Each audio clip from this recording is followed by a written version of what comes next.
скорос не беше друг планот за месецов. Сакавме некој филм да го насочиме. Спремаме тој филм. Да.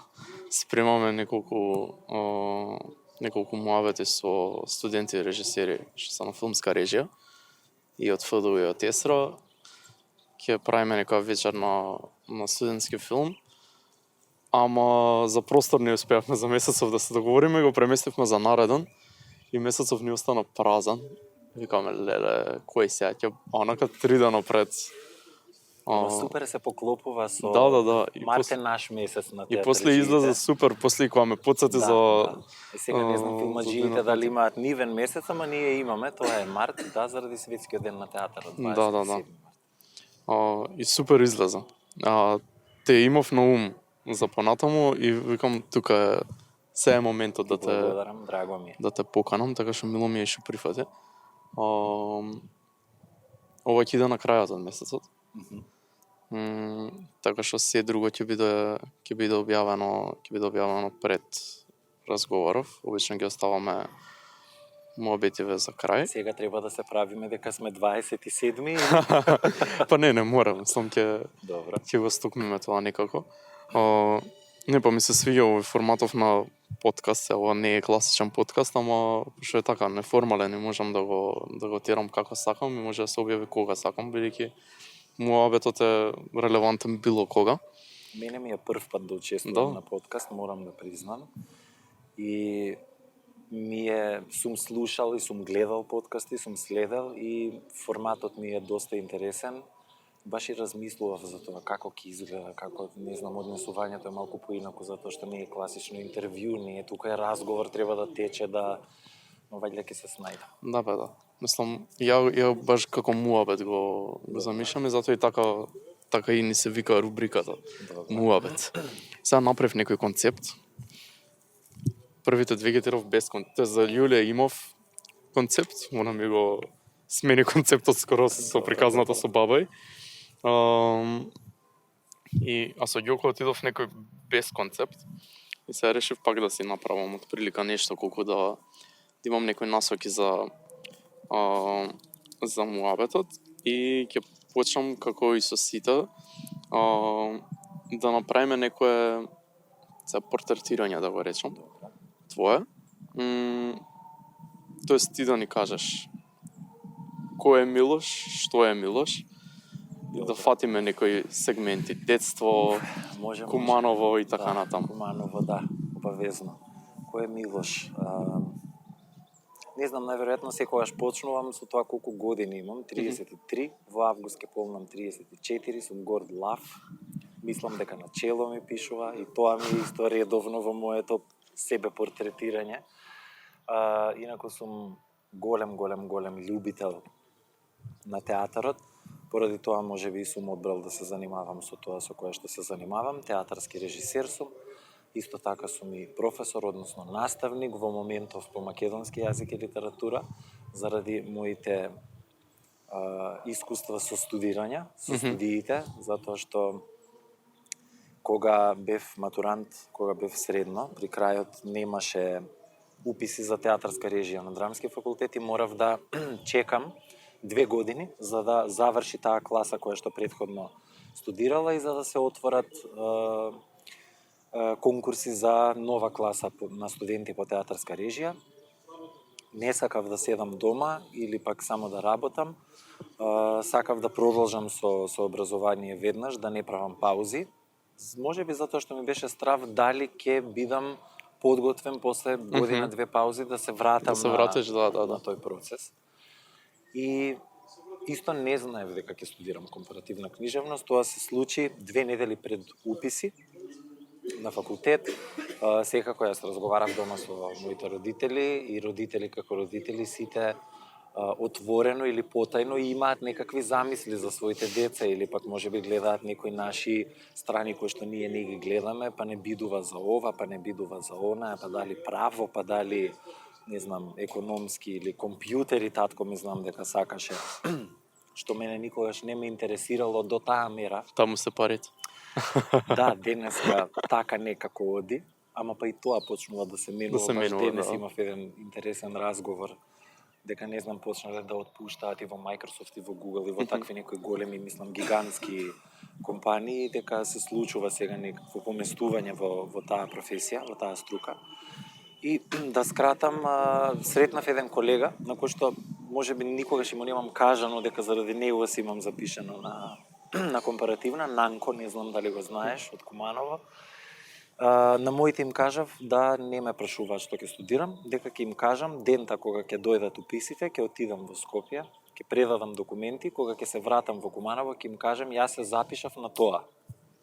И ме послушаа, не ме прашуваа.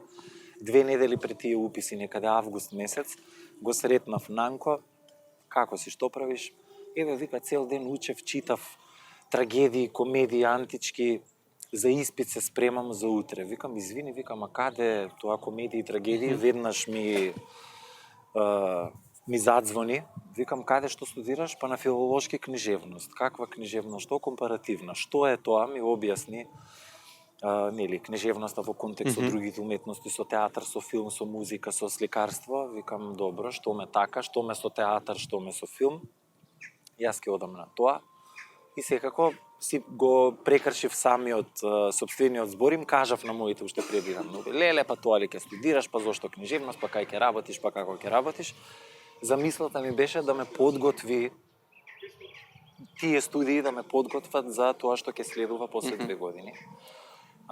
И некако со таа замисла се запишав на компаративна книжевност на филолошки. Преубави 2 години имав, многу убаво си поминав. Колегите, професорите, материјалот, се што се однесува воопшто и до тој објект, до таа зграда како факултетски објект. Мислам како дел од кампусот на УКИМ. И после 2 години отидов на приемен на режија, ме примија и сега се најдов во ситуација што ќе правам. Ми се допадна многу факултетот што прв го почнав, не сакав да се отпишам и откажам.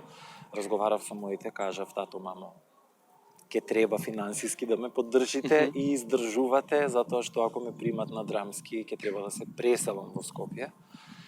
И ја добив поддршката, за која што сум неизмерно благодарен, и така некако одлучив и двата факултета да ги терам паралелно, и тоа беше посебно патешествие само за себе.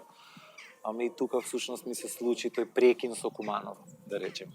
А пред факултет во Куманово средно, гимназија? Да, гимназија Гоце Делчев. Морам да исто да се пофалам дека на времето тогаш кога јас бев средношколец 2004 до 2008 нашата Кумановската гимназија беше една од најјаките во Македонија. И да, во Куманово сум роден, таму сум растен, мислам Кумановец сум 100%. Првите 2 години од студиите на филолошки си патував со автобус, со тоа што тогаш автобусите застануваат точно 19 на Бит пазар кај што застанува и само преминував преку булеварот и си влегував на кампусот. После предавање излегував, автобусот беше тука, влегував и се враќав дома во Куманово, секако со колегите тогаш компаратисти излегувавме, се шетавме, па преспивав од време на време кај некој кога требаше да одиме на представа или на некаква забава или на некаква промоција. Многу одевме на промоции, мислам делот од студиите. Ама да, патував и исто тие патувања во автобус се незаборавни, зашто не знам. Испит од 8 часот наутро, во 6 во автобус, се чита, се учи до последна минута да се искористи времето за да се спремиме за испит. Бевме неколку души од Куманово што патував. Пак ја Куманово ќе те вратам пред студиите. Бидејќи кога се завршил средно, идејата за режија постои? Да. Од каде е? Од каде? Па, може би постоела од порано, ама ја освестив како средношколец. Имено бев 6-то оделение и тогашната моја наставничка по македонски јазик и литература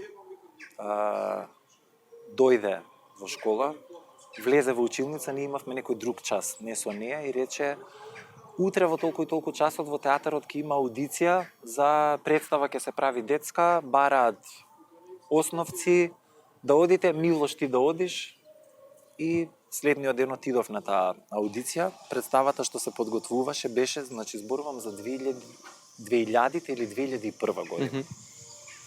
беше Хари Потер и Дедо Мраз кај нас.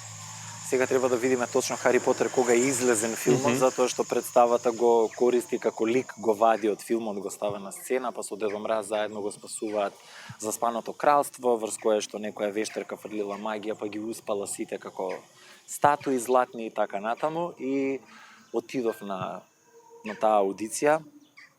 Бевме околу 80 или 90 деца од сите основни школи што се собрале од Куманово. Ми дадоа некој текст да прочитам таму. Го прочитав, се изнасмеа, не ми беше јасно зошто, потоа со текот на времето сватив дека најверојатно им се допаднало како сум го извел и така всушност добив улога во таа представа да бидам еден цар чии што ќерки се заспани од лошата вештерка и сега Хари Потер доаѓа во моето царство со Дедо Мраз заедно да ја спасат работава за да може и новата година конечно да дојде. Затоа што беше новогодишна детска представа. Режисерка беше Сладјана Милосављевиќ, со која што и денеска сум во контакт. Имаше еден период каде што изгубив контакт, ниту телефонски број, ниту мејл, не знаев, не можев да ја сретнам и сосема случајно пред можеби 5-6 години ја препознав во театар, во МНТ на представа. Седна еден ред пред мене, таа ли е Нелија, таа ли е Нелија, таа и сега пред да почне представата го искористив моментот и пристапив и беше баш убаво обединување, да речам, после толку години. Од тогаш па до сега ми дошле и на мои представи и супер се, ама така некако пак во Куманово, од тоа 6-то оделение, потоа во средно почнав аматерски да правам представи, да пишувам и да ги режирам и да глумам буквално се.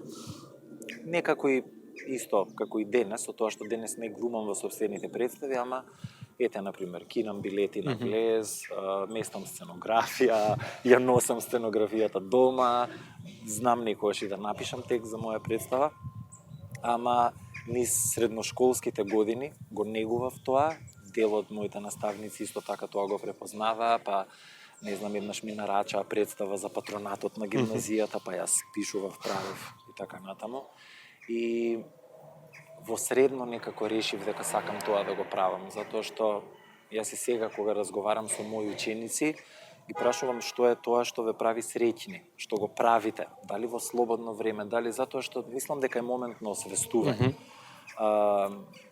Сум добивал одговори од типот на па професоре ништо не ме интересира, сакам само да играм видеоигри. И сега секако ќе се изнасмеат сите, ама во суштина можеби идната професија лежи токму во тоа, во пишување сценарија за видеоигри, во, не знам, тестирање на видеоигри, во графички дизајн на видеоигри, анимација на, нели, внатре ликовите елементите, дизајн на просторот и така натаму.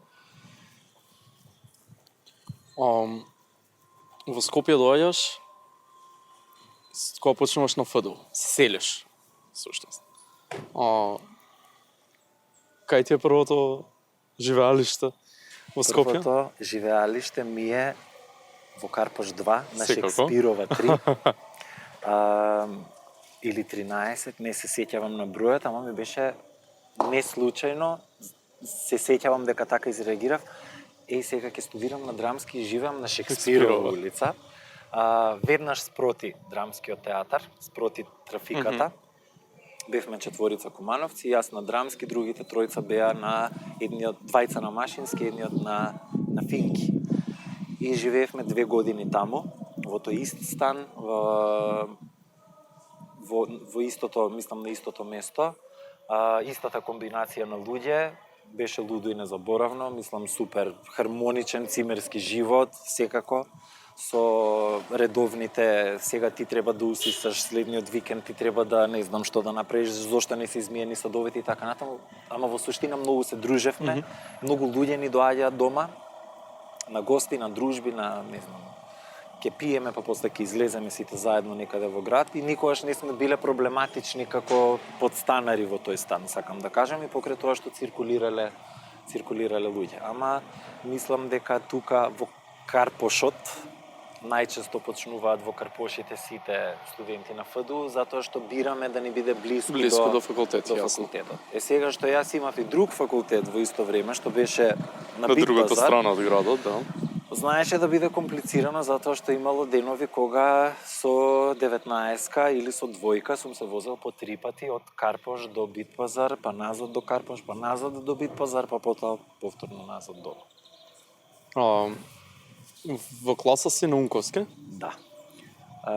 Последна класа на професорот Слободан Унковски, а прва класа на професорот Златко Словенски. И имавме паралелно предавања и часови со едниот професор во едни денови, со другиот професор во други денови, и некако беше како интензивно, не знам, како мастер студии од 4 години, некако така, односно првите две, затоа што Колку луѓе сте тогаш? Бевме четворица. За жал или за среќа, на приемниот испит се појавија само 7 луѓе. Но сепак беше стресно за сите, затоа што е приемен, првпат поменуваме низ таков некој ригорозен момент на избирање, стресно беше, траеше многу долго, мислам дека 10 дена, ако не се лажам, ослабев неколку кила, секако патував Куманово Скопје, од утро до мрак бевме на факултет, со вежби, со тренерки носевме, се пресоблекувавме, со јадења во кутии, со купувавме по продавници. Бевме, 7, ме примија четворица, тројца мажи и една жена, исто Кумановка, моја колешка и моја другарка од Куманово, исто Драгана Гунин. И така бевме интересна, специфична класа. А другите двајца кои се? Другите двајца се Саша Нацевски, мој колега од Прилеп, кој што исто така е по потекло од Куманово, и Ангел Чуилиевски, мој колега од Кочани, кој што моментално е доцент на факултетот за драмски уметности по актерска игра, и ние четворица бевме таа класа преломна кога професорот Унковски си замина во пензија. После втората година, ја завршивме втората година и потоа продолживме како прва класа на професорот Златко Словенски. Ајде да те вратам на оние некои први испити. Ајде. Може. Добро, сме правеле дел од овие муабети. Ама мене тие приказни ми се многу интересни, кога првпат ми ги имаш раскажувани кога сме ги правеле овие муабети. Првиот испит. Јас си го памтам првиот испит на филозофија кога запишав. Добра. И ми е онака луда приказна. Ме интересира искуството со прв испит на ФДУ. Прв испит на ФДУ. Да, го памтам и јас првиот испит и на компаративна книжевност на филолошки, секако првиот испит на ФДУ. Првиот испит на ФДУ ми беше, сега ќе ти излажам, дали да се водам по матичната катедра, театарска режија, или не, мислам дека сепак беше по режија, да. Требаше да режираме етиди, односно кратки вежби, без говор, на актерите не им беше дозволено да зборуваат и се требаше да биде одиграно само преку говор на тело, гестикулации и мимики. И требаше да траат не подолго од 10 минути. Ни напиша професорите 4 простори ни зададоа, односно простор во кој што ќе се одвива дејството, не во кој што ќе се одигра етидата, представата, туку дејството. И имаше дуќан за теписи, тој му се падна на Саша, имаше зоолошка градина, тоа се падна на Драгана, имаше не се сеќавам на третиот, и имаше стамбена зграда. И мене ми се падна стамбената зграда. Тоа беше многу стресно за мене, ужас, не знам како да го, не знам зошто така сум го доживувал, и еве сега фала ти што ме врати, зашто не сум размислувал за ова стварно, ама знам дека сакав се да биде безпрекорно. Тоа така не оди. Пишувај го концептот. Ни бара, имавме зададен рок кај што треба по мејл да им го испратиме на писмено концептот, односно каде се случува дејството, кои се ликовите, имавме ограничување не повеќе од 4 актери. Тогаш мислам дека направија за прв пат студенти по режија во прв семестар, обично претходно се режирале меѓу себе студентите. Сега ни дозволија да бираме актери од прва година, тогаш се запиша во класа на професорката покојниот Кире Ристевски, па потоа професорката Зоја Бузалковска ги продолжи. Ни дозволија од таа класа да бираме актери. па тука имаше јас ке работам со овој, не, немојте да ми го зимате, чекајте ние друг да се искоординираме четворицата. И знам дека го пишував концептот во детали, како ќе биде, како ќе почне првата сцена, втората сцена, имав потреба и од мракови, односно завеса да отварам, да затварам, за да ми се смени еден стан па друг стан, затоа што стамбена зграда ми беше просторот, односно темата на етидата. Па не ми одеше, па нејасно е, па ми го враќаат концептот, па зошто вака сум решил да го направам, зошто така, на крајот го сработив некако, со четворица актери работев. Едва и некако успев 11 минути да трае, не 10, затоа што беше на 10 ограничено, се изигра и добив 8. И никогаш нема да ја заборавам, затоа што мислев дека ќе добијам повисока оценка. Значи, од оваа перспектива, оценката, среќа што тоа го сватив некаде во 3-4 година, престана оценките да ми бидат важни, ама ете, како прв испит сакав да се да почне како што треба и под конец, со највисок успех, со се нај. Ама мислам, беше стресно. Секако, имавме и публика, во базените се играше на факултетот, па ајде бргу сега, чекаат, се местиме позади зависа. Беше неверојатно. Мислам, беше многу забавно.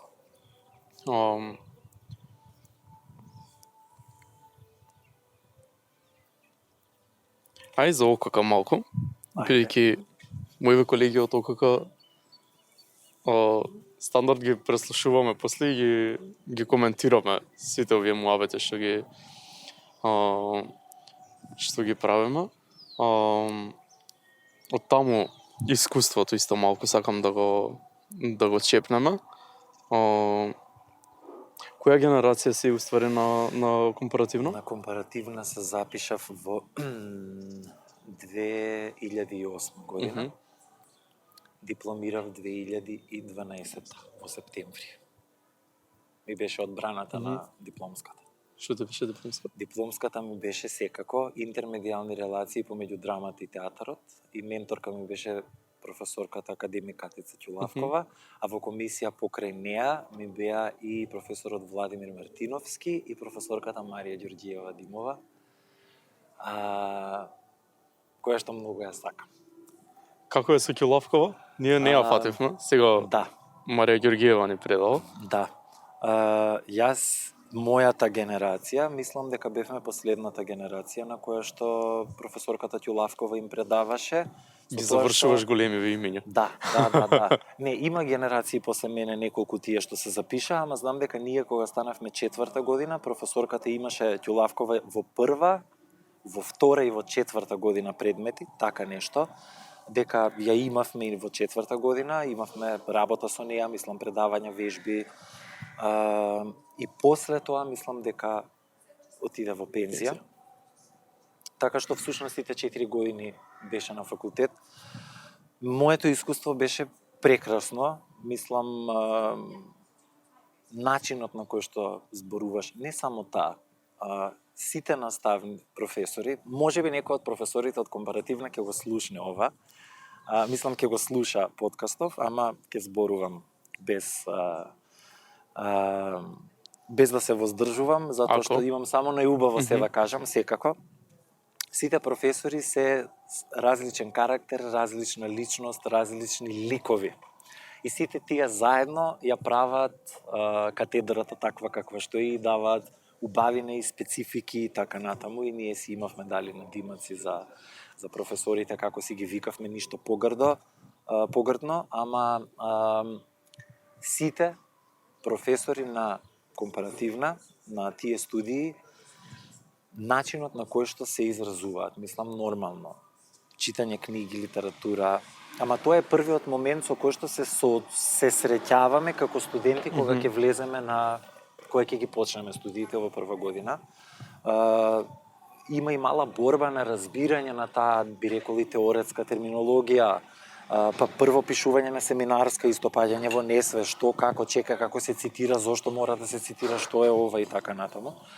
Ама да се навратам на професорката Ќулавкова, начинот на кој што зборуваше и се изразуваше и како, например, за еден поим го објаснува со други 4, 5, 6, 7, 12 синоними и, например, за неа, јас затоа што нели се подготвував на драмски, често знаев и да ги имитирам професорите и ме тераа од мојата група да ги имитирам и секако се смеевме, па дури мислам дека професорот Владимир Мартиновски не тераше да му кажеме како него го викаме, како сме ги имитирале другите, ама уживавме, мислам, многу беше убаво и беа супер и за комуникација, и за разговори, за литературата што се работеше, и материјалот што се предаваше, и за дискусии, и за размисли, и за се.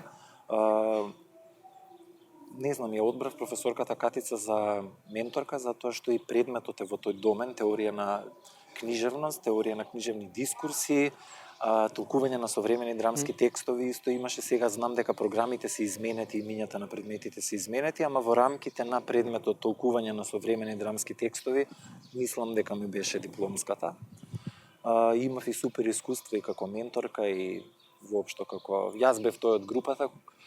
Таа фаќаше белешки секој час кога предава на еден лист пред неа, си запишуваше и најверојатно додека зборува се слуша самата себе си и ако има некоја формулација која што она добро ја срочила дента, ќе ја запише на лист затоа што претпоставувам после можеби ќе и се најде за некој труд кога ќе пишува да го искористи тоа.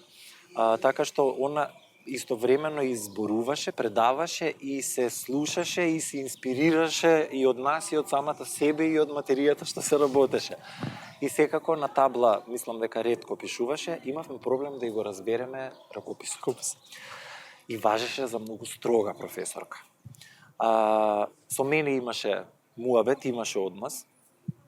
И на крајот од предавањето секогаш ми го даваше тој лист: Милош, ке ве молам, прекуцајте го на Word и испратете ми го по мејл, ќе ми требаат белешките. И тоа беше исто едно притресување, цела група го куцавме тој документ, односно ги толкувавме тие листови, а тука што пишува овде кој зборе, чекај сега дали вака, дали така, затоа што истовремено тоа ни се белешки од предавањето кои што и нам ни користат, ама кои што таа ги очекува од мене како председател на класот да и ги испратам. И беше стресен тој момент, например, и се прашував зошто баш мене ми го дава листот, некој го даде на Теона или на Ива или на не знам, на Јана, на некој друг од групата.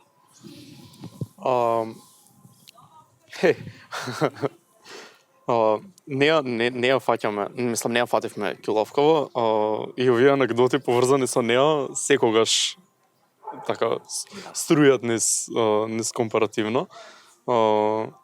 И проблематични не се и учебници нејзини, и книги, и поимникот што го користиме. И така некако како некој култ, затоа и те прашав. Поимникот излезе во годината кога почнав на компаративна, 2008 мислам дека изданието, затоа што ми безброј пати цитирано во многу трудови, во многу семинарски, во магистерски и така натаму. И мислам дека имам запамтено годината. Бевме и на промоција, во Ману се случуваше, ако не се лажам. Имавме и ние проблем да го разбереме терминолошки, ама со текот на времето мислам дека се гради тоа искуство на читање, искуство теоретско, нели хоризонтот се проширува, термините се усвојуваат, ама беше стресно. Магистерските. И ќе го заокружиме. Двете. Да, ајде од првата да почнем. Првата, да, тие се случија на Институтот за македонска литература, при УКИМ, тука во Скопје, се запишав 2012 година, кога дипломирав компаративна, септември дипломирав, од октомври нешто се запишав, во ноември почнавме со предавање, така беше. И морам да признам дека беше убаво искуство, целото тоа патување и пишување на магистерски труд, кој што мора да има од 80 до 120 страни, па изнаоѓање на темата, па мене не ме интересираат некои работи, ме интересира повторно театар и се што е поврзано со театар, ама морам да го поврзам со културологија и со културни студии, затоа што одсекот на Институтот за македонска литература кој што го одбрав беше културолошки, се извинувам, истражување во литературата. И тезата таму ми беше влијанието на културните и психолошките процеси врз актерската креација на ликот, односно како културата влијае матичната култура на актерот кој што гради некаков лик и како психологијата, нели си Ова кога го спремаш си веќе на ФДУ Сум втора. веќе на ФДУ трета година. Да. И имам тука една приказна која што малку ми е болна. Значи, тие магистарски беа наменски запишани, затоа што беше од мене побарано, ми беше кажано, ми беше ветено, не би рекол, ама некако натаму оде работите дека јас треба да станам демонстратор и асистент на ФДУ и дека мене ми треба звањето магистар. И јас се запишав во меѓувреме на самиот почеток од тие студии кои што веќе беа платени, во кои што беше инвестирано, ништо од тоа не се случи. Сепак решив да го завршам, затоа што едно нешто кога ќе го фатам, сакам да го завршам. Но не беа мој прв избор и не се магистарски студии кои што би ги одбрал од прв. Затоа имам и втори магистарски. Затоа што тоа е тоа кое што го сакам. И вторите магистарски беа на Универзитетот во Кент, во Англија, 2020-2021 магистрирав и се вратив. Една година бев таму на престој како чивлин стипендист на Обединетото кралство и тоа е универзитетот на кој што предавал Горан Стефановски, тоа е градчето во кое што живеел Горан Стефановски.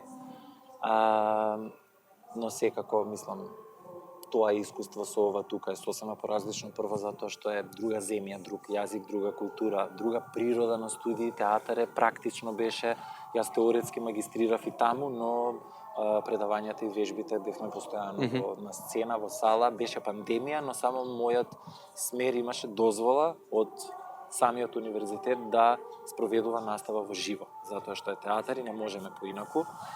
Ама сепак мислам и искуството со магистерските тука што ги имав исто некако ме подготвија, затоа што пишувањето на трудот потоа многу лесно и природно ми дојде, затоа што бев запознаен со тој процес на пишување и на изработување на магистарски труд и секако сакам и морам да напоменам дека тука на Институтот за македонска литература имав две исклучителни менторки и многу добри професорки на кои што сум им благодарен, Лорета Георгиевска-Јаковлева и Емилија Стојменова Цаневска, која што не е од Институтот за македонска литература, беше како втор ментор, затоа што толку ги искомплицирав работите, мора да ангажираат ментор од друг универзитет, кој што ќе ја покрие сферата со психологијата. Каков е односот? Цело малце глупо ми призвича, ама доаѓаш од тука, одиш во Кент во Англија. Каков е односот на тамошните професори со режисер кој доаѓа од тука? Каков е односот нивен кон Горан Стефановски и се што го имаме од него? Јасно, да. И општо не знам кон Македонија како земја. Многу комплексно прашање, затоа што се многу слоеви во прашање, односно одговорот треба да биде исцрпен. Затоа што сето од ова некако го искусив и го поминав и имам и размислувано за тоа. Професорите на Кент беа одлични. Првата разлика која што ја забележав од професорите на ФДУ во Скопје и професорите таму е тоа што нашите професори тука се одлични практичари. Значи имаат тон искуство во сферата и професорите на Кент беа практичари со искуство. И се гледа дека ја знаат сферата, не знам, глума, режија, пишување. Имаат изгледано се и се што, затоа што сепак Лондон е центарот на не само европската, туку и на светската култура и на културните настани и случувања. И таму доаѓаат представи, мюзикли, опери, балети, не знам какви сценски изведбени дела од сите краишта на светот. Ама па од друга страна, професорите на Кент се теоретски попотковани од професорите на ФДУ. И сега дали тоа е добро или не знам, ама мене многу ми се допадна. затоа што можеше некако, дали затоа што имам и позадина од компаративна книжевност, па ми дозволува да зборувам или да комуницирам на некои плюс нивоа, кои што не се само ФДУ, односно драмски, театарски. Јас имав многу голем проблем кога се запишав на драмски тука, да го во менувањето на светогледот, начинот на кој што јас го поимам светот. 2 години компаративна, мене ми беше се низ таа перспектива и таа призма. Ми требаше година и пол за да научам, односно да се сменам и да го поимам светот драмски, театарски, сценски, етидично и така натаму. И потоа некако ги присвоив и двата и можам да се шетам од едното во другото кога ќе ми притреба. Да, истото јас го осетив од филозофија едниот Така, аспект да. и сега на компаративно. Апсолутно. Мислиш дека се сродни и се сродни во она што го работат, ама пристапите, начините на толкување на нештата, методологијата апсолутно. Да. Многу различно и баш ми треба така да се шифтам од едно на друго. Да. Дали ти се прекрши тој момент, дали успеваш или уште го успевам, бараш? можеби се уште и на книжевност читам и размислувам и анализирам филозофски, ама некако се навикнувам и на овој и на овој аспект, па некако ги менувам. Мислам дека во иднина дополнително, уште повеќе Да. можеш повешто да ги и е супер. Мислам убаво е. Ти се восхитувам и тебе што си донел таква одлука воопшто. Мислам да тераш две нешта паралелно. Јас ми беше страв и бев загрижен затоа што имав 31 година кога отидов во Англија. И си викам, добро, дали кога стигнав и кога се смести во куќата во која што имав соба, најдено, седнав на креветот и викам, добро, Милоше, еве сега дојде, стигна 31 година, што бараш тука, што ќе правиш, зашто дојде? И си реков, окей, ајде, прв ден е, има уште 350-64 дена, и лека по лека почнав, морав 2 недели да седам во изолација, затоа што правилата на Англија беа такви, сите од страна што доаѓаа, 2 недели мора да се дома, часовите веќе почна, имав нели тоа чувство FOMO дека јас сега испуштам, дека сите се таму, дека на сите ме најако и колегите ми бевме 12 души во групата, во класата, да речам, од кои јас и еден колега од Америка бевме 31 годишни, другите беа 21, 2, 3 години, имаше една девојка од Италија која што со години живее во Англија, која што имаше 26. И некако по возраст се поделивме. Бевме ние тројца, имавме ние соработки, проби, сите не мешаа професорите и така натаму. Ама од културолошки аспект имав проблем да ги разберам професорите, на што јас треба да, па тоа е можеби разлика исто и со студиите тука во Скопје на ФДУ, на што јас всушност треба да работам, што треба да поправам, затоа што покажуваме одредена вежба. Се е супер, се е многу интересно, се е во ред и јас сега ги гледам и другите вежби, мојата во која што сум бил со одредена група на колеги, дека нешто фали, нешто не е во ред, треба да се поправи, да се доработи. И не го добивав тоа како фидбек од нив. Се беше супер. И побрав средба со таа што класната, така си ја викав јас, ми беше академик адвајзер, како главна менторка, не менторка на трудот, ама главна професорка од катедрата, на која што и се обраќаме сите ако има некаков проблем со нашите студии. Джейн, таму по име им се обраќаме на професорите, мене ми беше многу чудно, ми требаше време да се навикнам. И ја замолив и викам, јас сум I'm Slavic. Значи, доаѓам од Балканот. Ние сме многу директни. Ние кажуваме се. Ве молам, не разбирам дали е во ред и што не е во ред и сакам да знам каде можам да се поправам, како да ја доработам вежбата, на што да обрнам внимание. Ве молам, бидете директни, нема да се навредам.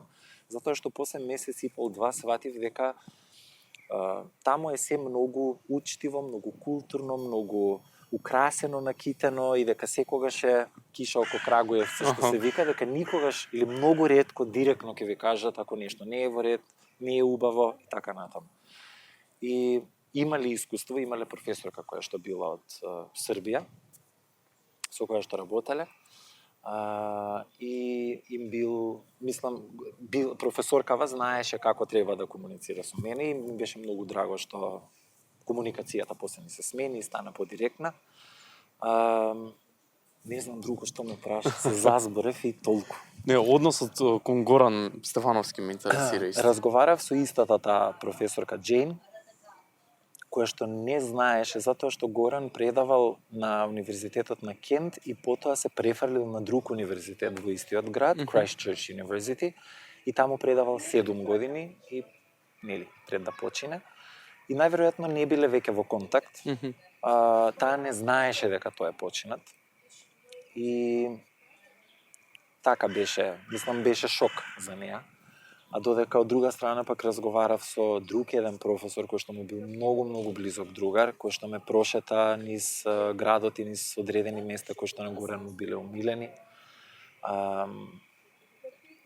Разговаравме, не знам, за тоа каков бил на часовите, разговарав со една негова студентка, исто успеав да се најдам, која што е од Романија, која што долги години живее во Англија, како бил директен на сите наставнички совети, како многу отворено кажувал што мисли за одредени работи кои што школото ги бара од нив или ги затрупува со административна работа и така натаму, и дека секогаш in medias res ги кажувал работите, бил многу прецизен и точен и дека многумина се согласувале со неговото мислење, ама затоа што така е наложено од самиот универзитет, сепак морале тие работи да се прават и тој верил во ред, јас ќе ги направам, не е проблем, ама вака и вака. Би било можеби полесно, подобро, поточно и за студентите, не само за наставниот кадар. И дека уживал дека бил човек кој што ужива генерално во се, во едно обично одење по улица, прошетка, седење на клупа и пиење на сонцето, односно впивање на сончевите зраци.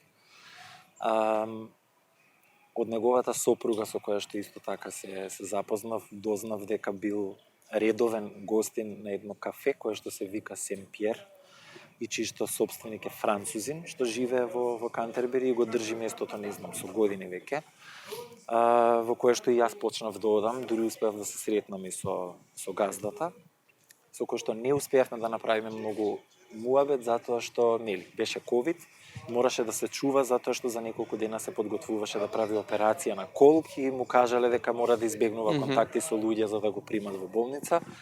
И интересна приказна што ми остави впечаток од тоа е дека собственикот на ова кафе имал кафе во Париз, во кое што секое утро Харолд Пинтер му доаѓал на кафе, кој што е драмски автор секако. И Горан почнал да оди во тоа кафе секоја сабајле и газдава собствеников го прашал, Мишел се вика господина, вика, ве гледам дека секој ден доаѓате тука, чисто да се запознаат што работите, па професор сум, драмски автор сум, навистина ли? Тогаш му кажал дека нели го имал Харолд Пинтер секој ден во кафето во Париз и сега еве го има Горан Стефановски секој ден во кафето во Кантербери. И така беше едно навистина убаво место.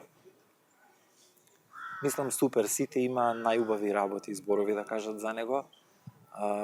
Дури студентите на Christchurch University имали иницијатива, некоја зградата каде што е School of Drama, мислам дека нивна, да се приименува и да се крсти според Горан Стефановски, ама мислам дека тоа не поминува. Одиме сега во ово што е најново. Скопјани. Новата представа твоја. Тоест во твоја режија. Ја гледав, не знам, пред 2 месеци, мислам, пред месец, не е ни важно. Како е враќањето? Ја имав тоа на онлайн представа. Да. И сега се враќаш на сцена во живо, конечно.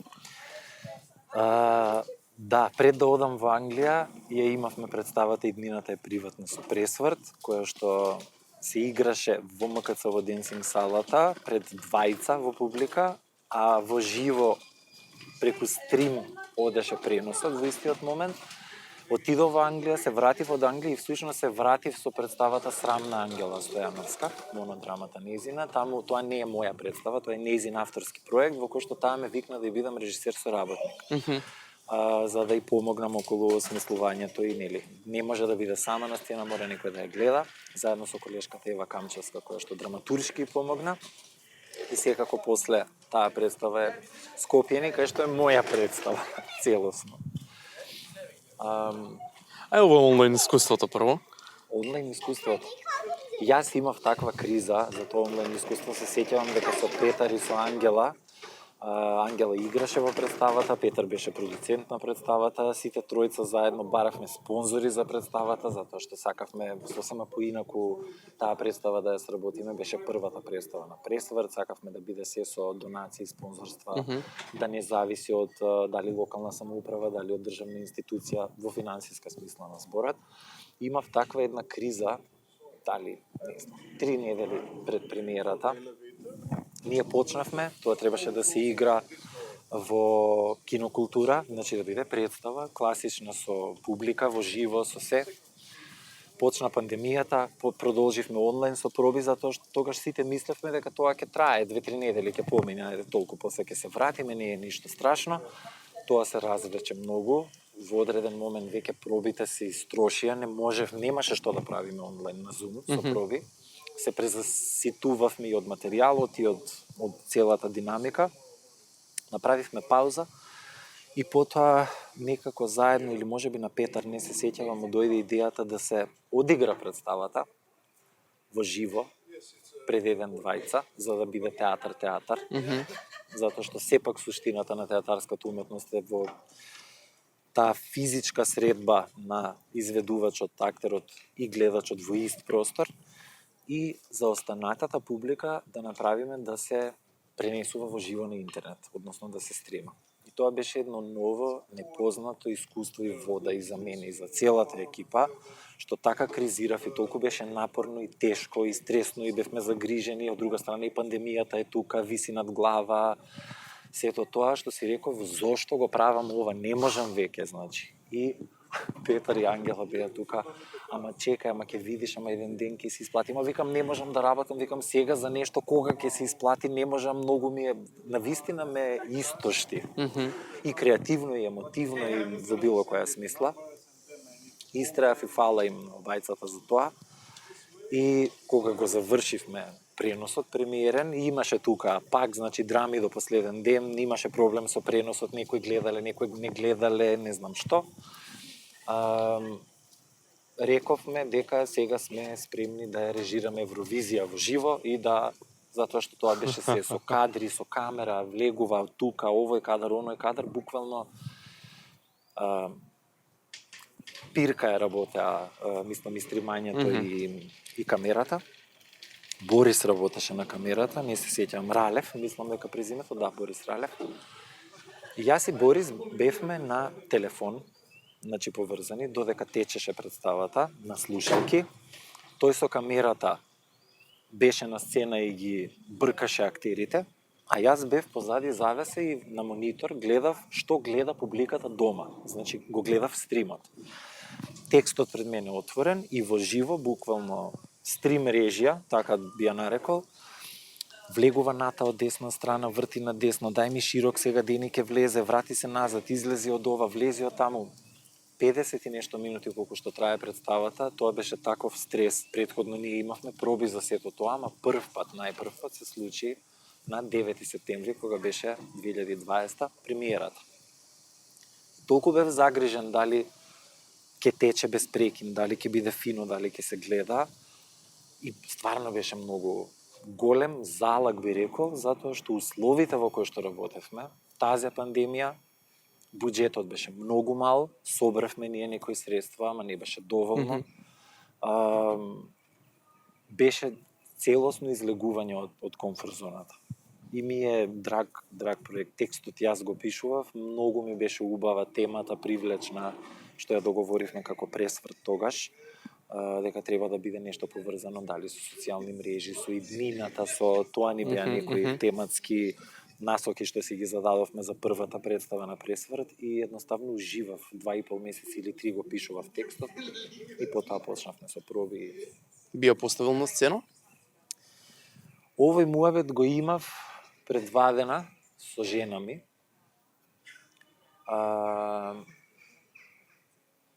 Ке треба одново да ја реосмислам, затоа што мислам дека не би функционирала толку добро кога не би се стримала представата, односно кога публиката би си седела и би си гледале представа. Мислам дека не би функционирала и затоа и всушност во тој процес јас се запрашав кога почнавме тоа да го правиме, дали некако со материјата и со содржината сме го предвиделе тоа што пандемијата го донесе, затоа што во представата сите се 24 часа онлайн, зависни се од една вештачка интелигенција што се вика Ирис, која што беше лик во представата, која што буквално ги води и управува низ нивните животи. Само што во представата ни се случува во некоја далечна иднина, подалечна иднина, каде што сето тоа е многу софистицирано и развиено, а пандемијата напротив ни покажа дека денешнава технологија и софтвери и се, па и интернет мрежи не се подготвени да не издржат толку многу јузери на мрежа и на интернет прикачани, зашто цело време паѓа зумови, скајпови, не може да се одржи ова, не може она, паднала мрежата. Едноставно, како човештво, мислам дека не бевме спремни за префрлање на животот онлайн. Океј, Скопјани. Скопјани, тоа е што го почнавме од почетокот. Кумановец сум, 12 години сум тука, сите контакти, сите луѓе ми се тука, останатите од Куманово или се преселиле, дошле исто во градов, или па се иселиле од земјава. Освен семејство и блиската фамилија, не знам друго што би ме врзало во тој град. Од друга страна, Скопје не е моје родно место, не е мој град. Јас го имам научено градот за овие 12 години, ама уште го учам, не ги знам сите места, не сум бил во сите населби, меѓу другото, затоа зборувам и во представата дали луѓето од Скопје биле во сите места низ Скопје, во сите населби, дали ги имаат видено, посетено. И од таму ми дојде тој импулс и порив да видам, добро, чекај, кои се Скопјани, кој ја дава душата на градот, кој го прави градот. Затоа што зборувавме и со актерите на проби, тројца од нив се од Скопје, тројца не се, 6 луѓе има вкупно во представата. Има еден момент на ние дојденците, кога ќе влеземе во такси, најбанално. Значи, мене ако ми се јави мајка ми или татко ми на телефон, јас не можам да зборувам кумановски во такси. И ми вика, мајке ви се јавам после. Зошто? Затоа што мислиме дека таксистот сега, ние го знаеме градот, ги знаеме улиците и мислиме дека сега таксистот ќе, овие не се од тука, не го знаат градот, дека ќе не вртат возот и ќе не наплатат повеќе и поскапо. И се случувало, да признам, да кружеле, да вртеле и сега седиме и чутиме, значи не кажуваме дека го знаеме местото и градот или зошто Да, скопски таксисти се понашаат како таксисти во Охрид, Скопјани кои ќе им се качат во такси. И сега разглабавме за сите тие работи кои што ни го чинат животот на сите нас овде во овој град и некако Скопје и Македонија во мал. Мислам, не има од сите краишта, од сите делови на земјата сме дојдени тука, за жал се е централизирано во градот, од култура до, мислам, политички случувања, економски случувања, бизнис и така натаму. И таа представа, меѓу другото, се потпира и на 6 раскази од збирката Улиците што ги нема на Оливера Ќервезировска, која исто така е кумановка. И во комбинација со тие незини 6 раскази, во комбинација со приватни приказни на актерите и нивните искуства со овој град, кој кога дошол, зошто дошол, кој колку време живее тука, го изградивме светот на нашата представа Скопјани. Тоа беше интересен процес. Мене ми беше малку стресен, не би рекол стресен, но ми беше предизвик, ми беше така на некои моменти комплицирано и тешко, затоа што како сега да ги споиме расказите кои што се напишани и овие приватниве материјали и приказни, затоа што освен расказите, останатото во представата не е запишано на хартија. Зошто? Затоа што мислевме и мислам, ова е трета представа што на овој начин ја правам вака. Кога имате запишан текст и кога актерите ќе почнат да го учат на памет и да го читаат или да го кажуваат, увото чувствува дека е научен текст и дека е напишан.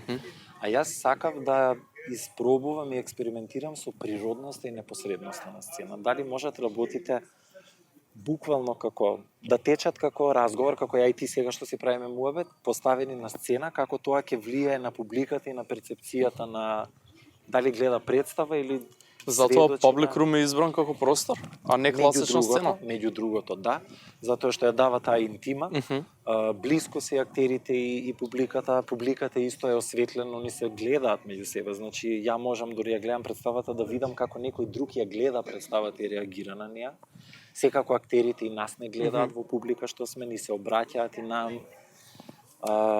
И ми беше тоа важно, чувството на единство, на заедништво, сите заедно се тука. И сега друг момент сакав да фатам заедно со Скопјане, бидејќи е поставување на расказите на Ќорве Зировска. Драгана Гунин го постави Лето во којата нема на Петар Андоновски. Нела Витошевиќ ќе постави Мојот маж на Румена Божаровска. И имаме некој конечно поставување на живи автори, на дела на живи автори на сцена. Што мислам дека е супер и е многу важно. Го имаме и оној момент, не знам, со меѓу книжевниците дека треба да се толкуваме меѓу себе. Јасно. Да се коментираме и да се критикуваме и да пишуваме и осврти и критики и рецензии, да се читаме. И да се гледаме, мислам, важно. во театарски смисло, да. Па сакав и овој момент да го фатиме зошто мислиш дека е важно? Зошто улиците што ги нема? Важно е пред се затоа што е премин од еден медиум во друг медиум. Значи книжевност. Затоа што заедничкото на сите овие тројца што ги спомнавме сега е тоа што не се драмски автори. Тие се прозаисти. И имаме промена на медиумот, значи од книжевност ние го трансферираме делото во театарски контекст, го ставаме, го адаптираме, го драматизираме, му додаваме, му ја даваме почвата што му треба за да може да биде драмски потентно. И затоа што автоматски кога менувате медиум, се менува и публиката. Читателите што ги знаат овие тројца автори, авторки и автор, автоматски друга публика ги запознава. Да. Секако на представите доаѓаат и луѓе кои што им ги знаат книжевните позадини, ама доаѓаат и луѓе кои што па на театарџији им ги знаат театарските позадини и сега доаѓаат да видат материјал кој што е од една друга сфера.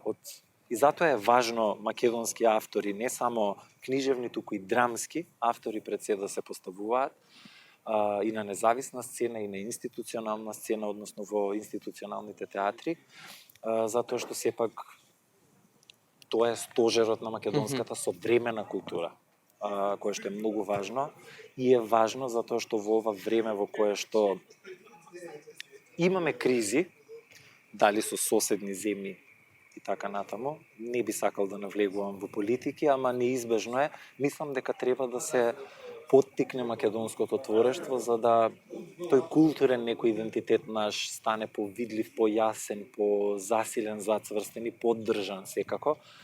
И секако морам да искоментирам тука до, например, во нашите театарски сфери што се случува институции во време на криза и во време на кратење на буџетски средства и на се, не се дава предност на македонски театарџи, туку имаме театри кои што ангажираат исклучиво странски театарџи, театарски имиња, режисери и така натаму. Така што тоа треба да биде опфатено во сите сфери: литература, театар, музика. Бидејќи така ќе го одбраниме јазикот и културата. Па ќе можеме подцврсто да застанеме за тоа кое што сега некако се случува таму и се ова сте, она сте, вака е, така е, мислам. Јасно, целата таа сага. Ја листав оваа книга И Добро. и ти најдов песна. Добро, леле. Добро. Немам појма која не се сеќавам, добро. Ќе те потсетам. Леле. А нема наслов. Добро. Почнува со молчам. Не се не сеќавам што сум пишал. Може ја до тоалет да идам. Да, може, ајде, може пауза да Не, направим. не. Не ја читам. Не ја читам. Не, нема везе. Не, слободно. Не, јас сакав да те прашам. Јас се зачудив кога сретнав твоја песна. Не знаев дека си пишуваш поезија и ме интересира околу тоа. Веќе не пишувам. Веќе не пишуваш, зошто? Па, имаше период кога пишував, со мене стално носев едно мало тефтерче дневниче и во него пишував дали стихови, дали размисли, дали некојаш соништа запишував што сум сонувал. Нешто што дента ми оставило впечаток, запишував работи и некои од нив се претвораа во стихови, ама пишував и отидов на астални проекции да читам. Инаку ова е монографијата од астални проекции во која што залетала некоја моја песна. И знам дека читав таму. Тој концепт беше супер, мислам, многу ми се свиѓаше и настанот Ѓоко Јана што го водеа, што го правеа и знам дека првата година кога отидов, тогаш се запознав со Добрила Грашевска. И многу убав муабет си правевме и убаво се дружевме таа вечер. И некако се случи точно после една година, дали на истиот датум или точно после една година, точно календарски, пак да има астални проекции и пишав на Добрила, сакаш да идеме, пак да се пријавиме и викам некако една година од ете кога сме се запознале, ајде. И отидовме уште еднаш да читаме, пак двајцата ние, муабет дружење се и ја поздравуваме неа. Прекрасна личност е. Не знам, вајда не ја сум ја нашол таа вечер меѓу присутните, некој да ми држи страф или така. И да, има, се најде. Сега веќе не пишувам, не знам зошто. А периодов размислувам за пишувањето. Па не знам, тоа се некои по-стари верзии од мене би рекол, кои што сега се измениле, пораснале, бла, се преусмериле кон нешто друго. Пишувам, ама во друга форма, мислам, пишувам за мои представи текстови. Иднината е приватна, ја напишав. Јас Селма, првата представа што ја правев после дипломирање, исто е мој текст.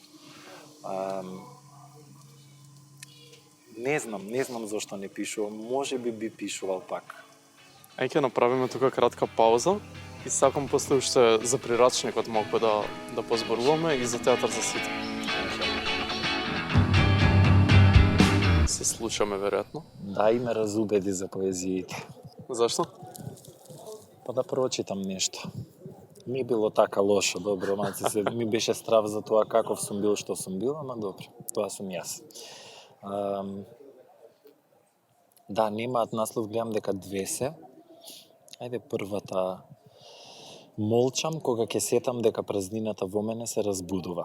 Бегам од празно во празно, зашто само таму ме собира.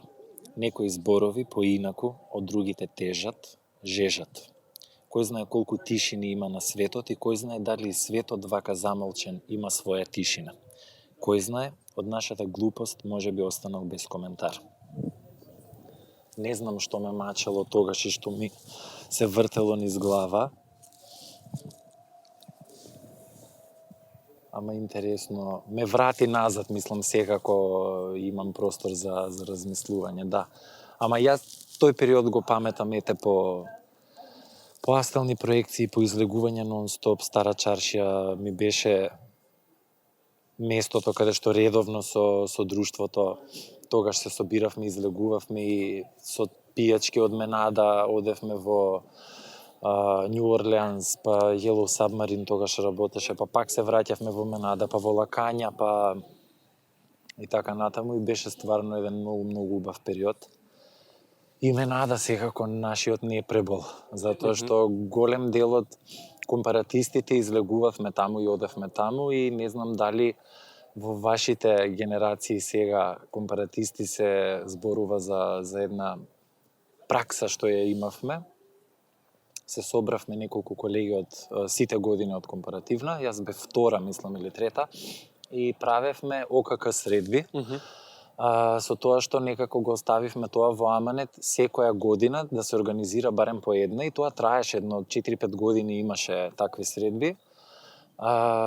Студентите што ќе бидат четврта година да организираат ОКК средба на која што ќе присуствуваат сите студенти од прва до четврта, за да првачињава се запознаат со повозрасните колеги. И потоа почнавме и професорите да ги каниме, потоа тоа се отвори за дипломирани, мислам, општо кој сака да дојде и баш беа убави дружби. Најпрвата беше во Мала Станица, потоа наредните беа во Менада. Баш беше... Да, па сега го немаме тоа во таков формат, ама буквално е така место за компаратистите. И бидејќи сега сме помалку студенти. На колку бевте вие во класа? Ние бевме во група, ние бевме запишани 20 и нешто. На крајот останавме 9.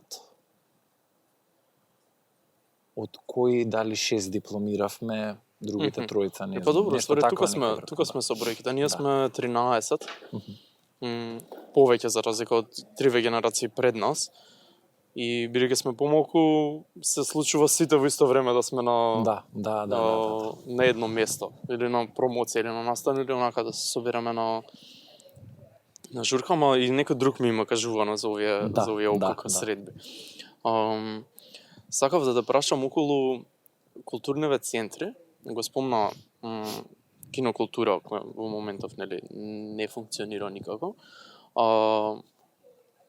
И ова се помислив уште кога видов дека играте во Public Room.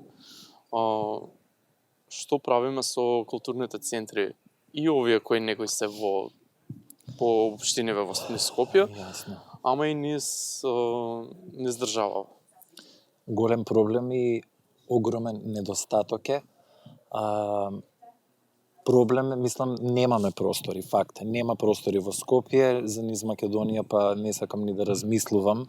Искрено не сум запознаен, ама мислам дека нешто многу нема, затоа што да имаше простори, ќе имаше и случување од локалните уметници и културни работници во другите градови низ земјава. Гледам дека културниот центар во Куманово имаат Добро, тоа се центри за култура, да, во таа смисла домови на култура или центри за култура, и тоа се државни институции кои што си имаат своји програми од областа на драмската уметност, од областа на музичката, ликовната уметност, литература, издаваштво, па има промоции на книги и така натаму, ама мислев дека зборуваме повеќе за културни центри од типот на центри за млади, каде што ќе може да се работи алтернативна независна сцена. Двата аспекти да ги фатиме. Центрите за култура, НУЦК, Национална установа Центар за култура, има во повеќе градови низ Македонија, меѓу кои Куманово, знам дека има во Струга, има во Прилеп, има во Тетово. Се, национални установи со своји програми, со директори, со вработени, значи имате цела и администрација внатре, мислам и персонал кој што, цела машинерија е тоа која што работи. Искрено не знам точно што се случува, какви програми се нудат. Повеќе сум фокусиран на театарските, драмските програми, или каде што се работи, како се работи. Да, тоа и сакав да те таму и ми беше насочено прашањето. Мислам дека треба да има генерално повеќе можности и отворен простор за млади, за невработени театарџи, конкретно ако зборуваме за театар, да се отворат вратите, да се работи со една поинаква енергија, со нова сила, со поголем замав. Најчесто во помалите градови, веќе тргнам од Куманово, публиката во помалиот град е навикната на одредени содржини и ретко кога некој раководител на една таква установа ќе реши да воведе нешто ново, да направи промена. Нешто по-современо, нешто по-софистицирано, нешто по-различно, нешто авангардно не, ама нешто по-модерно, по-современо, по-ново. Затоа што се плашат дека ќе изгубат публиката, затоа што оваа публика ова нема да го разбере, па нема да доаѓаат, па нема да се продаваат карти или да гледаат, ама мислам дека театарот ја има таа моќ да ја едуцира собствената публика, односно да ја, ако вие почнете да ја нудите на публиката по инаков тип на содржини, таа во одреден момент ќе се навикне и ќе го прифати тоа како нова некаква серијалност. Може би тоа и треба да биде една од главните функции на тие центри за култура. Да културно образуваат. Точно. Има толку многу можности, толку многу нешта кои што може да се прават од секаков тип на работилници, од отварање на вратите за било кој човек да може да влезе, например, во таа институција, да се качи на сцена и да види што е чига, како се спушта завеса, дека има некои чичковци што влечкаат таму јажиња со тегови, кои што доста тешко оди тоа кога се прави рачно, да види што се џебови на сцена, како се чува или складира сценографија, што е гримиорна, каде се пресоблекуваат актерите,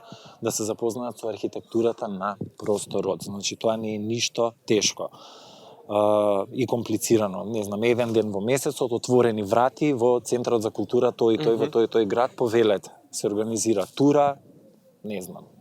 Мислам дека е важно да се доближи самиот простор и таа театарска архитектура до луѓето, да се демистифицира малку сето тоа. Меѓу другото и Театар за сите се обидуваше тоа да го направи. Со таа едукација на времето од 2016 кога ја почнав, за да луѓето стекнат увид како се прави представа, што се прави зад сцената, односно која е ролјата на актерот, на режисерот, сценограф, костимограф, продуцент, инспициент, суфлер, кои се сите тие занимања и луѓе кои што се вклучени во еден цел тој процес. За ако ништо друго во најмала рака, кога ќе влезе публиката во театар, барем да го стави телефонот на вибрација. Затоа што не е тоа лесна работа. Не е тоа дека ние си играме, сега се пресоблекуваме и преправаме, се забавуваме, има сериозна работа, пот, нерви, енергија, време, пари вложени во сето тоа и е тешко да се направи представа. Работа со луѓе. Сега ми даде супер шлагворд за Театар за сите. Таму се запознавме ствари на тој проект. Дојдов како тогаш бев прва бев на филозофија. Само што не ме примија на ФДУ и дојдов кај тебе. И уствари од таму и се знаеме. Што обидно со Театар за сите? Театар за сите, да, со тој концепт на Театар за сите, тој концепт на Театар за сите заврши кога почна пандемијата. Ние имавме групи кои што мислам дека и ти беше дел од една од групите тогаш.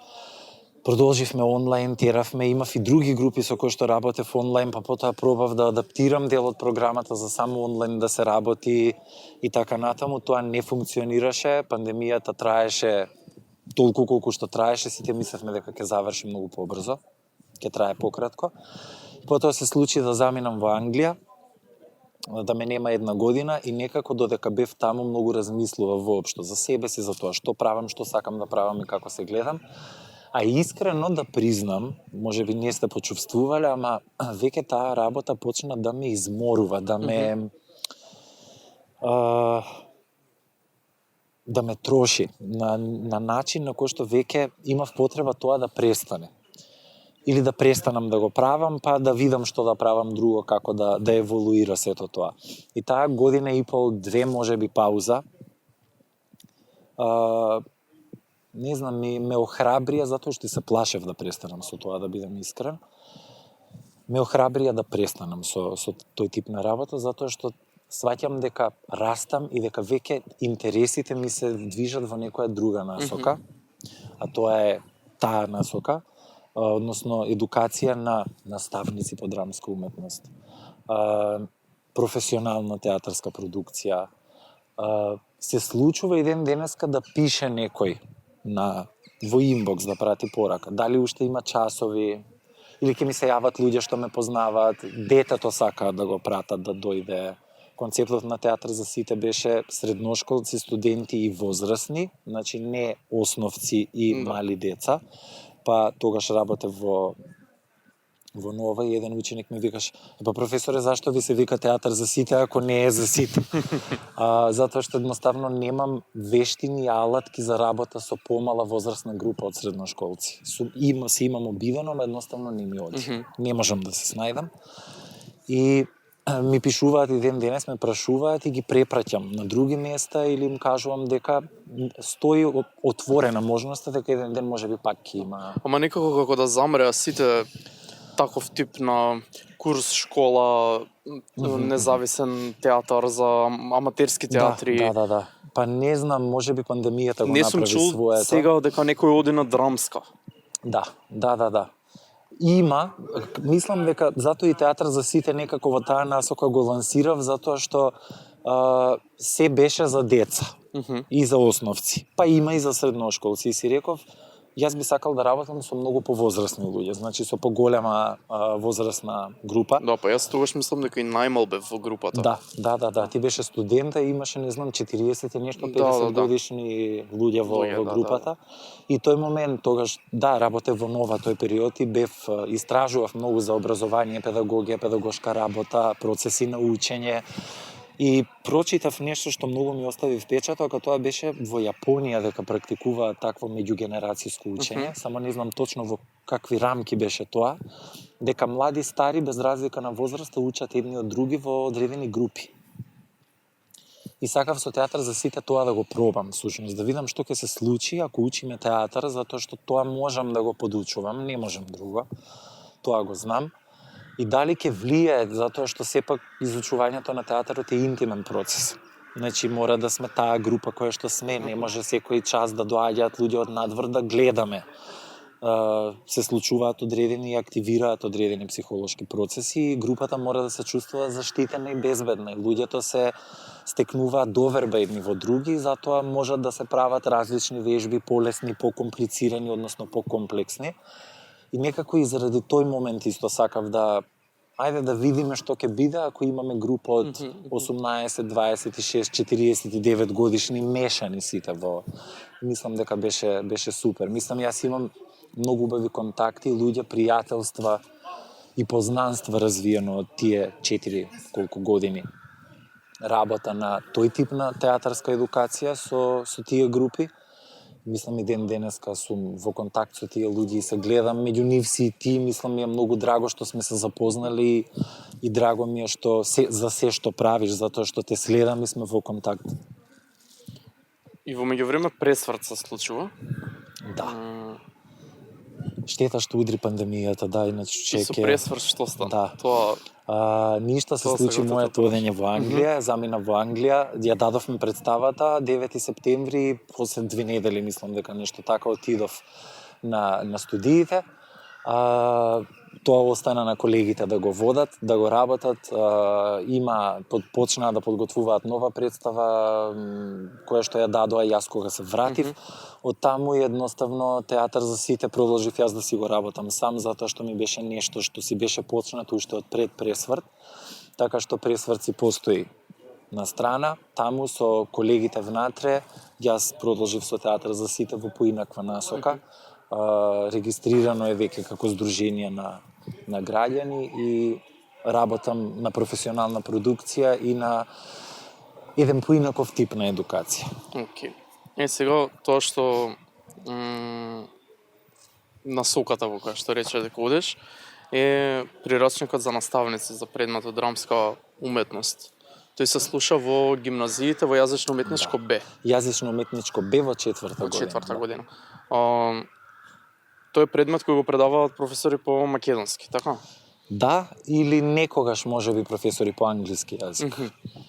Во зависност од тоа дали им фали во фондот на часови одреден број на часови. Таа распределба на часови, нели? Сега прво како доаѓаш до ова? Ај тоа прво. Да. Па после ќе сакам уште неколку работи да те прашам. Тоа е нешто што од многу одамна ми стоело како замисла и како желба, ама цело време сум си велел не си спремен сега, треба искуство, треба работа, треба театарска практика, ама и педагошка практика, затоа што сепак е материјал метапедагогија, мислам педагогија за педагогијата. Да. Подучување за подучувањето. И не сега, има време, ќе биде. Додека бев во Кантербери, на Кент, менторката, Роана Мичел, многу драга професорка, која што многу ја ценам. И сум ми благодарен многу затоа што на некој начин таа е задолжена за овој прирачник, а не е ни свесна. Многу се мачев со дефинирање на тезата односно тоа research question, што они го викаат прашањето за истражување, што ќе ми биде магистерската. И таа ми рече во еден момент: Милош, да ги скратиш маките, мислам дека треба да напишеш еден краток прирачник за млади режисери. И јас реков, нема шанси, значи не, премлад сум, немам искуство, немам знање. И она рече, па јас мислам дека можеш, ама добро. И ме остави да си се ваљам во маката да продолжам и понатаму. Магистрирав, се вратив и излезе еден повик од регионалната мрежа РИД, проектот на Гет институтот, кој што благодарен сум што го препознаа прирачникот и неговата потреба реално да се случи и да се објави.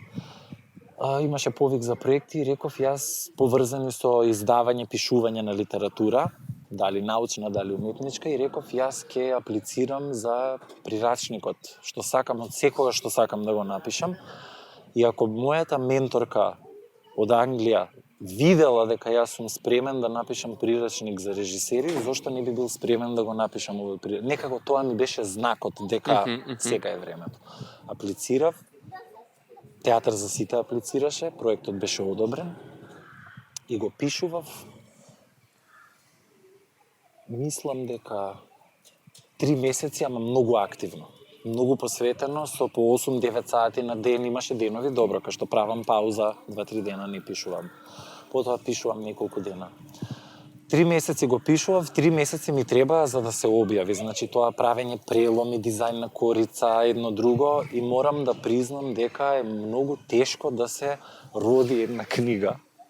И дека тој дел е многу полесно, мене ми беше пишувањето отколку самиот тој технички процес, административен дел, со вадење ципови, не знам какви записи од универзитетска, со преговарање со печатница, лектурата, Татјана Баевтимовска направи, мислам тој процес исто беше безпрекорен. Една моја професорка тука од ФДУ, професорката Ана Стојановска, исто ми беше од многу голема помош и многу голема поддршка. Таа веруваше уште од првиот ден и препраќав делови од текстот да ми врати и да ми каже дали е во ред, во која насока можам да продолжам, а кога се пишува труд, дали вака треба, дали така. Мислам за овој тип на труд, за литература научна која што треба да се објави. И решив всушност на овој начин, со објавувањето на овој прирачник, да завршам јас со работата со тој тип на театарска едукација, со млади луѓе, со, да речам на некој начин, со средношколци, покрај тоа што сега работам со средношколци, неизбежно ми е, ама театарското образование така да го завршам. Влегува како во образовниот систем, како прирачник кој е релевантен за употреба? Јас уште не знам што тоа значи. Официјално како одобрена? Одобрене, но тука сега имам цела една приказна која што ја немам кажано. Го поднесов прирачникот, има одредена процедура како тоа се доставува во Министерството за образование и наука за да нели влезе во образовниот процес. Јас тоа го доставив во април 2022, минатата година. Промоцијата се случи на 15 јуни. Прирачникот доби позитивна оценка во септември, значи чекав април, мај, јуни, јули, август, 6 месеци. Ми се јавија телефонски, готово ви е решението, дојдете да го земете. Радосен, пресреќен, одам во Министерството. Ми го даваат двојазично е решението на македонски и на албански и читам дека пишува, дека е оценет позитивно, дека се усвојува како стручна литература за да ја користат наставниците што предаваат драмска уметност во основните училишта. И го гледам решението и велам, извинете, викам, предметов не се предава во основно, во средно се предава. Леле, да, чекајте да видам, и сега господјата проверува и вели, ама еве, вика, во албанскиот дел од документот стои точно, сега го погрешиле таму при превод, не знам што се случило, нешто. И сега што да правиме? Јас викам, ќе ве замолам да го преработите и да ми дадете точен документ. Во ред. Тоа беше септември 2022, сега сме март 2023 година и јас уште го немам добиено решението. Звонам, на Вибер им досаѓам, им пишувам пораки, мејлови праќам. Прво, Министерството не можете никогаш да го добиете телефонски, затоа што никаде не ви креваат. Среќа најдов имаат некоја листа на вработени која што на веб страната таму кликнете па ќе ви се даунлодира, па звонам секаде каде што ќе стигнам. Да, се изготвува, ќе биде, јас уште го немам добиено тој документ. Така што тоа е една слика генерално за образовните институции во, ако МОН е највисоката, мислам што очекуваме од другите. Значи уште не е одобрен официјално? Не, одобрен е, ама јас го немам тој документ во мене, во мојата архива и во архивата на Театар за сите. Сакам да го имам, значи тоа е некој број на решенија кои што ни го даваат, кој што тогаш не знам зошто мислев ако во април јас им го испратам дека до јуни они додека да се испечати ќе го добијам јас решението за да можам бројот да го ставам во самиот прирачник. Ама па ми кажаа дека било ставено за 2 години, сега тоа исто не ми е јасно нешто, дали секоја година треба да се поднесува на одобрување или навистина не разбирам, ама немам кренато раце. Утре ќе звонам пак. Имаш искуство од наставници кои го користат веќе? Да, имам неколкумина кои што ми пиша. Исто тоа е, јас мислам дека моето го направив. Имаше и работилница организирана во рамките на тој проект кој што се викаше Нови публики. И на работилницата им беше дистрибуиран, дојдоа наставници од цела Македонија, околу 27-8, кои што го предаваат предметот. Правевме и практични вежби кои што ги има во прирачникот за полесно да можат да ги прво да ги поминат низ себе, па потоа да можат да ги спроведат со учениците. И секако тоа останува на нив. Колку ќе сакаат да читаат, да се вложат, да го применуваат прирачникот, ама фидбекот од тие кои што ми пиша е позитивен, дека им користи, дека им го менува и текот на часовите, ама и содржината на часовите, дека нешто поразлично и поинаку се случува, дека не е како порано, дека е многу поструктурирано, дека им е јасен прирачникот, мислам дека фино навигираат низ него, мене тоа ми беше намерата да го напишам што поедноставно, затоа што истовремено ги едуцира наставниците кои што потоа треба да ги едуцираат учениците, тоа се треба да биде приемчиво, лесно разбирливо да комуницира со сите. Можеш уште еднаш да си кажеш кај е достапен, бидејќи е бесплатно изданието? За жал, веќе не е достапен, затоа што се истроши целото македонско издание. Уште една има во буква. Уште едно има во буква, ако некому му треба слободно. Јас дома имам 3 примероци останати кои што се за мене и тоа е тоа, ме бараа луѓе, мислам се уште ме бараат од 15 јуни кога беше промовиран до денес и ми пишуваат, дури луѓе што не ги познавам ми пишуваат, театри ми се јавуваа, ми бараа. Албанското издание до половина е истрошено, но треба да однесам примероци во детскиот албански театар, во албанскиот театар, во Тетово, исто така во театарот, затоа што побараа колегите. И тоа мислам дека ќе се потроши каде и да, и мене ми е многу жал, ама кога го одредував бројот на тиражот 150 македонски, 150 албански, мислев дека за овој тип на литература нема да има многу голем интерес, затоа што е мала сфера на делување. Ама излезе дека се уште се бара и би барал начин да се реобјави. Тука би завршиле некаде. Имам уште еден сет рандом прашања. Нема само уште една песна, те молам. Не. Не, уште еден сет рандом прашања од публик. Ајде. Добро. Омилен македонски филм?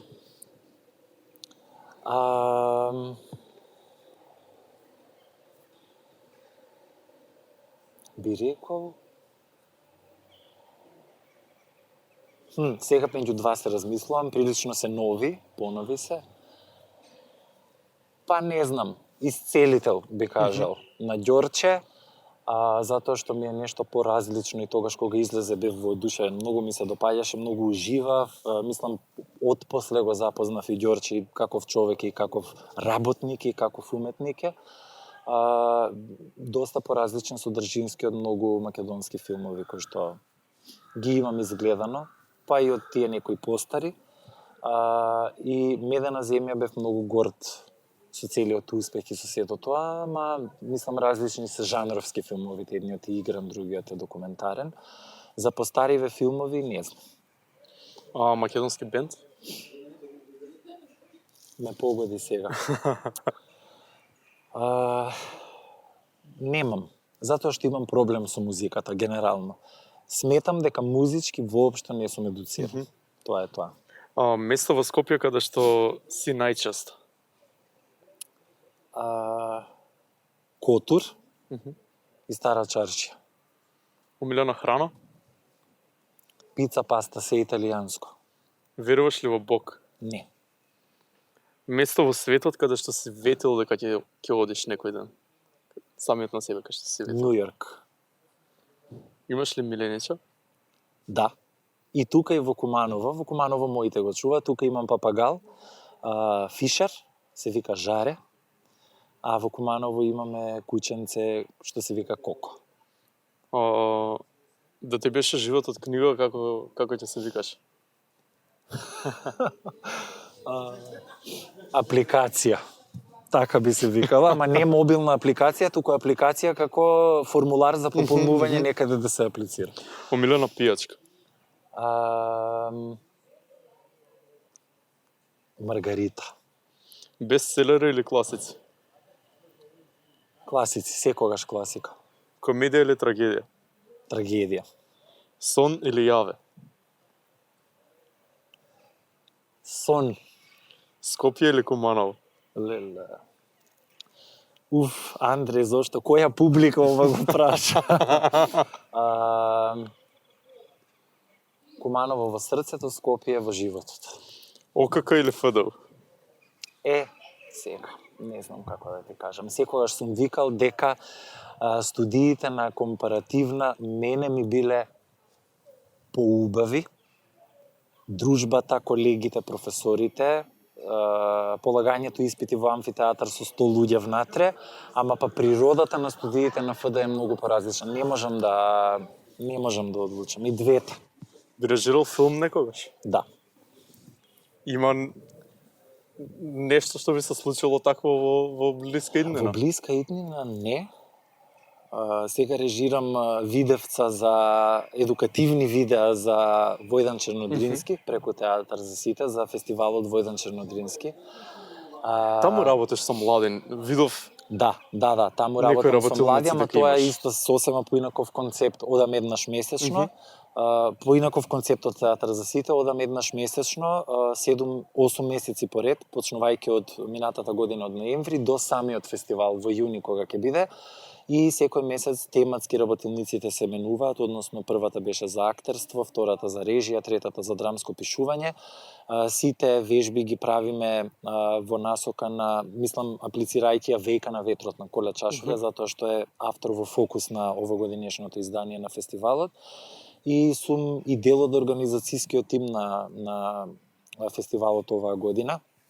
И таа едукативна програма некако професорката Ана Стојановска, воедно и директорката на Чернодрински, реши да се случува и мислам дека е одлично затоа што на основците и повторно е меѓугенерацијски мешана група, затоа што има основци и средношколци и нивните наставници заедно со нив учат во таа група, 20 луѓе се вкупно и ќе имаат завршни презентации кои што самите ќе си ги подготват и ќе представат на самиот фестивал што всушност научиле овие 8 месеци за театарската уметност и секако и замислата на фестивалот е преку таа едукативна програма да направи јадро од луѓе млади кои што по фестивалот кога ќе се вратат во своите училишта ќе може драмската уметност и театарското образование на еден поинаков начин да го обработат. Покрај ова имаш некој нов проект на кој што работиш? Да, се подготвувам сега интензивно за нова представа во театарот во Тетово, која што ќе почнам на 20 март. Станува збор за една мрачна комедија од Јасмина Реза, се вика Бог на масакрот. Мислам тоа во нашиот театарски свет е доста познат текст, напишан во 2000-тите.